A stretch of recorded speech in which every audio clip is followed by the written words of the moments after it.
नमस्कार दोस्तों। कभी कभी क्या होता है कि इतिहास में ऐसे लोगों के नाम गुम हो जाते हैं जिन्हें हम जानने की कोशिश भी नहीं करते हैं।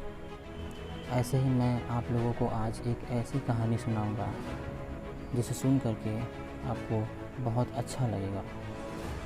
चलिए शुरू करते हैं। बात उन दिनों की है। उन दिनों का हिंदुस्तान तो अगणित वर्जनाओं की बंदिशों में कैद था, पर दुर्गावती अपने नाम के अनुरूप नई परंपराएं गढ़ने को ही जन्मी थी।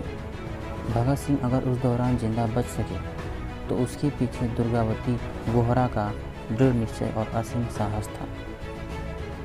मोहनदास करमचंद गांधी एक ऐसे महापुरुष थे जो धधकती मशाल की तरह शताब्दियों तक लोगों को राह रोशन करते रहेंगे। मानव जाति का भयंकर इतिहास बहुत कम लोगों की गाथा इस शान और शौकत से दर्ज कराता है, वरना अपने कालखंड को प्रभावित करने वाले अधिकांश काल योद्धा तो इतिहास की इस भूलभुलैया में खुर कर ही रह जाते हैं।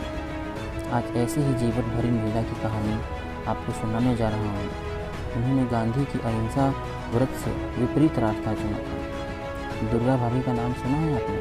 यदि नहीं तो कृपया लगाइए मत। इतिहास में कौन कैसे नाम दर्ज कराएगा, इसका फैसला जब वंश परंपरा अथवा वोट पिपासा करने लगे तो तमाम महानायक काल के अबूझ झमार में गुम हो जाते हैं।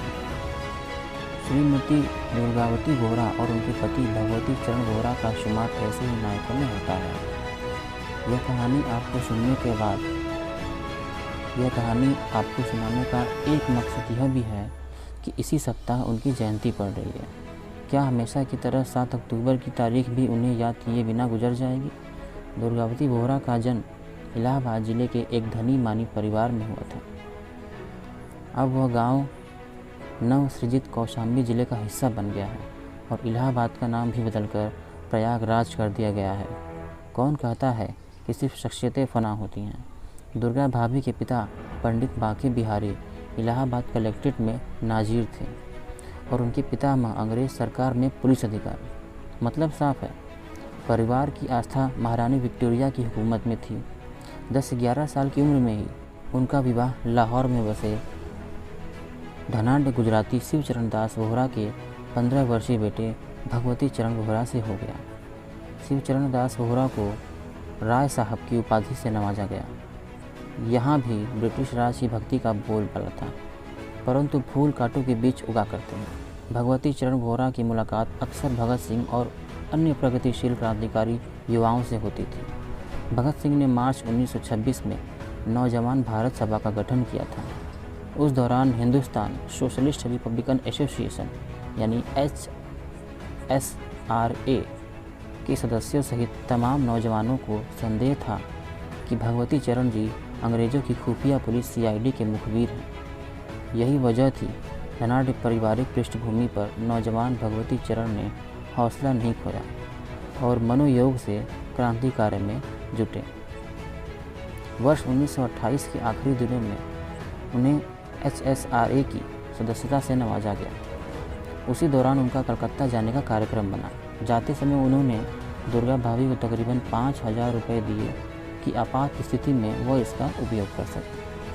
अभी भगवती चरण कलकत्ता में ही थे कि 17 दिसंबर 1928 को लाला लाजपत राय पर लाठी चलाने वाले अंग्रेज पुलिस अधिकारी जॉन सैंडर्स की हत्या कर दी गई। बरतावनी हुकूमत ने लाहौर पर तरह तरह की पाबंदियां थोपी। दुर्गा भाभी अपने 3 वर्षीय अबोध पुत्र के साथ घर पर अकेली थी कि देर रात किसी ने उनके घर की कुंडी हौले से खटखटाई। दरवाज़ा खोला तो भगत सिंह, सुखदेव और राजगुरु सामने खड़े थे। उन्हें समझते देर न लगी कि सैंडर्स का वध इन्हीं का काम है। उन्होंने इन लोगों को अपने घर में पनाह दी, पर इतना पर्याप्त न था।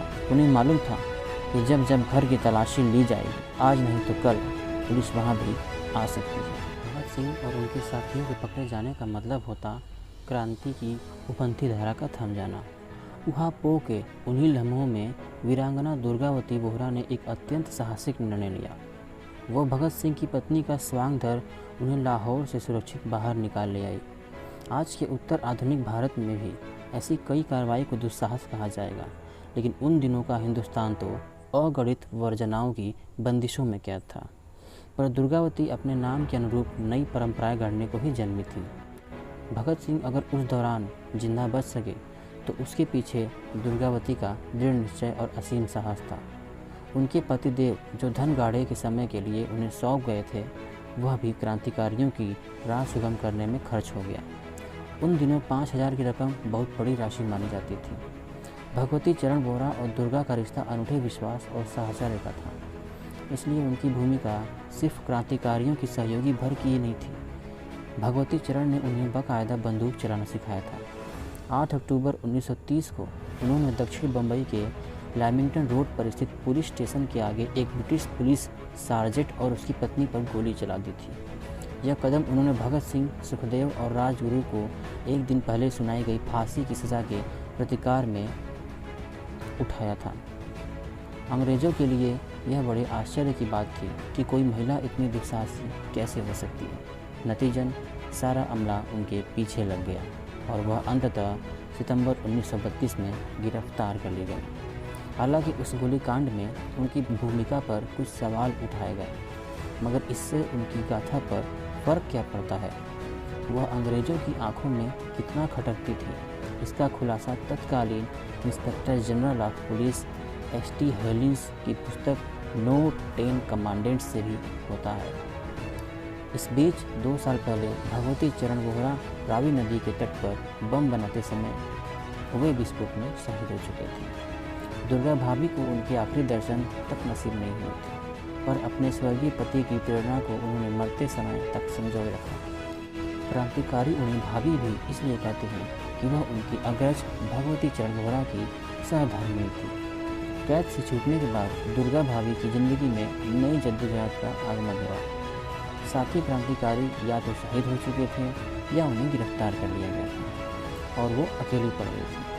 1935 में वह गाजियाबाद आ गए और एक स्कूल पढ़ाने गए। बाद में उन्होंने निर्धन बच्चों के लिए लखनऊ में स्कूल भी खोला। जवाहरलाल नेहरू उस स्कूल को देखने गए थे। मालूम नहीं आज़ादी के बाद पंडित नेहरू ने उनकी कोई सुध ली या नहीं, पर यह तय है कि अक्टूबर 1999 में जब गाजियाबाद में उन्होंने आखिरी सांस ली, तब वह विलक्षण क्रांतिकारी नहीं बल्कि एक गुमनाम वृद्धा की मौत साबित हुई। अखबारों में न परिशिष्ट छपे, न टेलीविज़न पर कोई परिचर्चा हुई। लखनऊ, मुंबई, गाजियाबाद में उनकी स्मृति रक्षा के लिए आज भी उच्च स्तर पर कोई प्रयास नहीं किया जा रहा है। यहाँ एक कहावत याद आ रही है, जो इस इतिहास को नहीं जानता समझता वह इसे दोहराने को अभिशप्त होता है। वक्त पे वक्त बासी इतिहास और परंपरा का ढोल पीटने वाले सुन तो रहे हैं ना।